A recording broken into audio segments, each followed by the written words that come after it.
didn't exist. And you would throw all of us in the back of the car. It's true. So there'd be all 15 cousins in the car.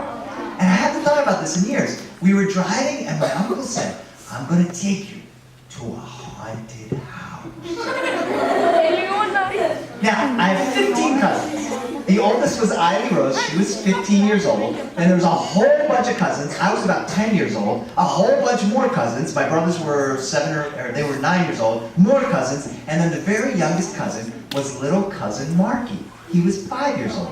So Marky was the youngest, Marky was the kid who got thrown into the water by my uncle, and Eily Rose was the oldest. Now we're all older, everybody's got a bunch of kids, and Marky now is an old man. You see a picture of him, he's just as old as I am. Anyway, when Marky was 5 years old, we were all in that car, and Uncle Tom said, we're going to a haunted house. And as we drove up, we heard, and it was actually much scarier than the sound I just made for you. It was really ghostly, really haunting, really kind of scary. And half of the younger cousins started crying, there's a scary sound in the car. And the older cousins were laughing, because they were pretty sure Eily Rose, the oldest cousin, was doing it. We looked at Eily Rose, we're staring at her, waiting for her to make that scary sound. When from behind us we heard, we turned around, there's my cousin Timmy. Timmy, did you just make that sound? He goes, no, it wasn't me. Yeah, I'm sure it was you. And then we hear, Julie, was that you? No, it wasn't me. And then, we accused every single cousin until we got little 5-year-old Marky. Marky, was it you? He said, no, I'm so scared right now. And then, of course, I don't know why we didn't think of it first. Uncle Tom, is that you making that sound? He said, nope. He stared right at it. And then, from his direction, we heard, ooh.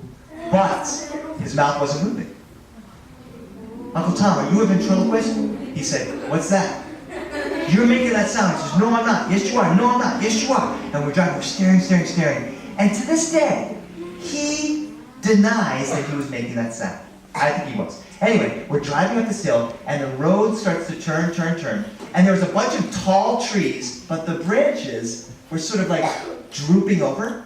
Until by the time we got to the end of the road, the branches were scraping the roof of the car. And it sounded like somebody was trying to get in through the top of the car. And my Uncle Tom was driving, he was looking up and goes, somebody's trying to get in. And then we heard, ooh. Uncle Tom, it's not funny, the branches are freaky, but he's like, I don't know. I think there's somebody in the branches.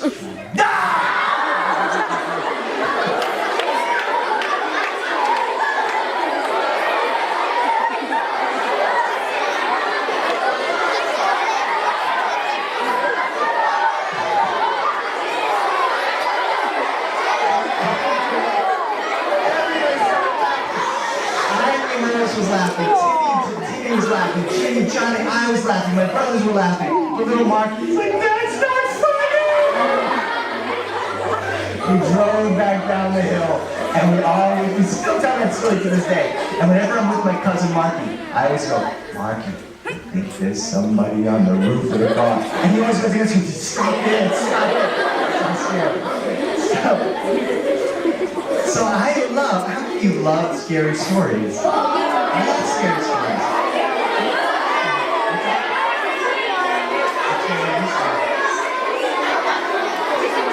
So, I do a different number of things. I like to collect scary stories, I like to read scary stories, and I just read a scary story I want to share with you. Now, the story is, it's a little creepy, you might have heard it, maybe you haven't. And so, what I just did, I want to teach you to do what I just did. It's called a jump, and how many of you jumped when I screamed through my underscore? So the way that, now watch this.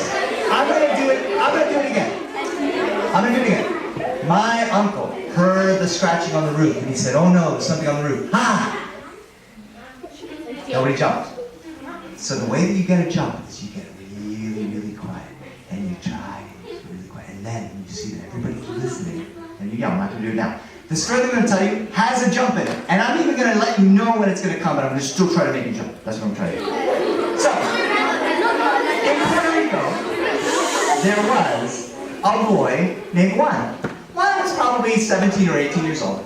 And Juan was sitting there in his house with his mother.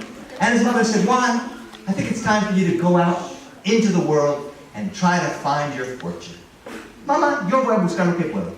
She said, here's a loaf of bread, here's a bottle of milk, and when this is out, you come back home and tell me if you found anything. As Juan was walking along, there was an old man on the side of the road. And the old man said, oye Juan, por favor, si tú compartes el pan conmigo y la leche también, te voy a decir dónde hay un tesoro enorme. There's a big treasure. My mom gave me milk and bread to go find a treasure. You know where there's a sure you can have some. He gave him half of the bread, half of the bottle of milk. He said, all right, Juan, you have to go down this road, up the hill, around the corner, through the forest to a big, scary house.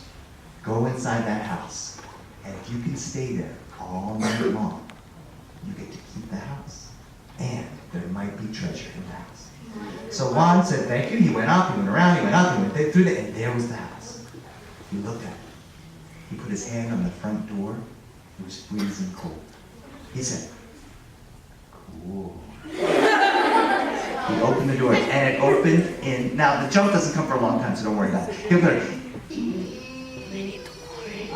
now I could be lying about the jump. I could jump right now.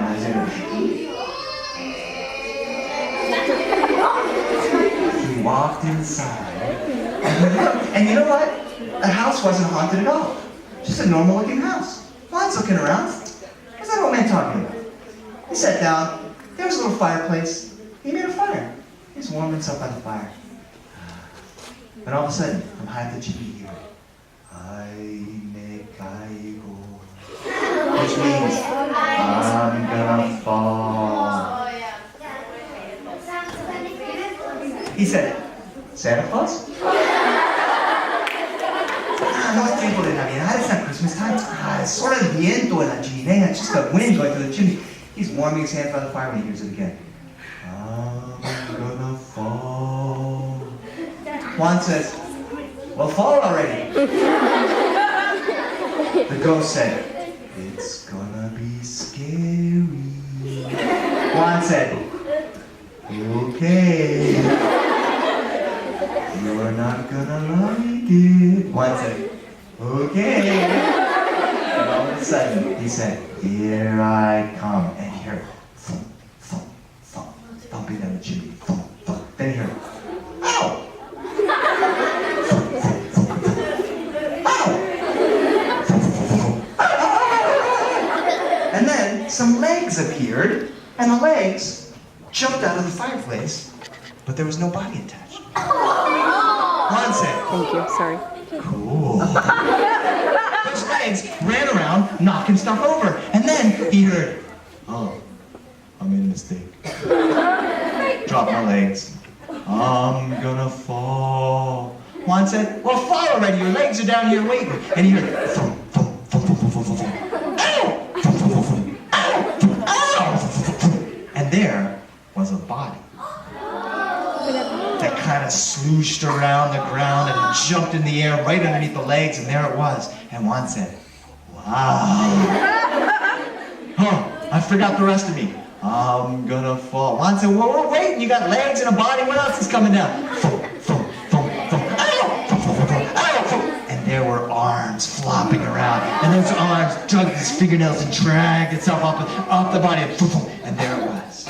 A two-legged, two-armed, headless ghost walking right towards Juan. And the ghost started to speak. Now, the question is, how did the ghost speak, since it didn't have a head, but, you know, it's a made-up fake story. The ghost said, where's my head? Juan said, where'd you leave it last? I don't know, because my brains are in my head. Okay, do you want me to help you find it? That'd be real nice, Juan. How'd you know my name? I don't know, that's in my brain. Then Juan went into the kitchen. Now, this is not the scary part. He opens up some cabinets. You know what he sees inside the cabinets? Some macaroni and cheese. Goes to the refrigerator. Opens up the refrigerator. You know what he sees? Some milk. Opens up the freezer. Ice cream. Oh, who? It's not in the kitchen. Oh, where's my head? I'm gonna check in the bathroom. He goes to the bathroom, opens up the medicine cabinet. You know what he sees in the medicine cabinet? Toothbrush, toothpaste. Huh. He goes to the bathtub. He pulls back the curtain. And you know what he sees? A rubber ducky.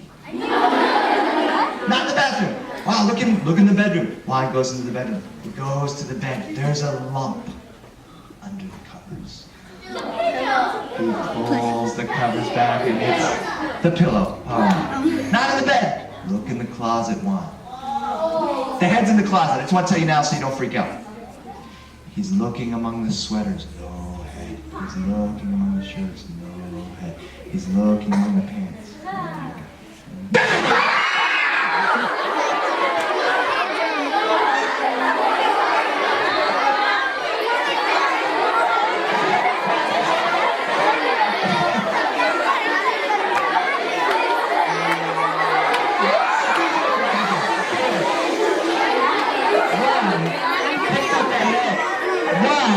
Gave it to the ghost. The ghost put it on, and then the ghost wasn't scared. The ghost said, oh, Juan, my head.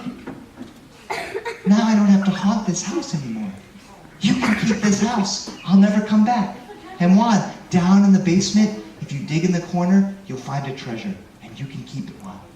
Thanks for finding my head. Everybody else got so scared they didn't help me. You didn't get scared, and you helped me. You're the best one. Juan said, I know. The ghost walked out of the front door, shut the door. Juan made sure it was shut. The knob wasn't cold anymore. The fire was warm. He then stayed there, he fell asleep. The next morning he went down in the corner of that basement he dug up, and sure enough, there was a treasure full of gold and silver. Somebody said there was a library card in the corner too. I don't know if that's true or not. But he kept that. He sent for his mom. He thanked that old man. And the last time I saw Juan in Puerto Rico, he was doing very well.